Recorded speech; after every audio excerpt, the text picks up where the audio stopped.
Hello and welcome to Mabion's Minute. Today we are going to create a bibliography page. We're going to use an add-on called EasyBib. I'm going to add that free add-on to my account. You want to go through and click the Gmail account that you wish to apply it to.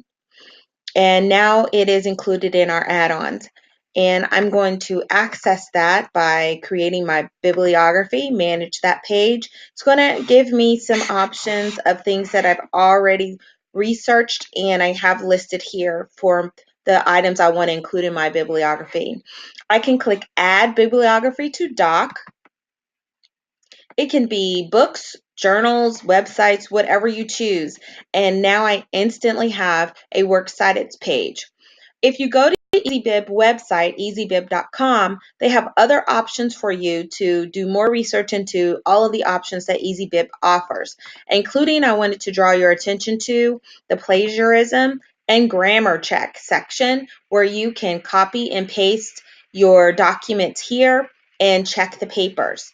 EasyBib is an easy option to create your bibliography page.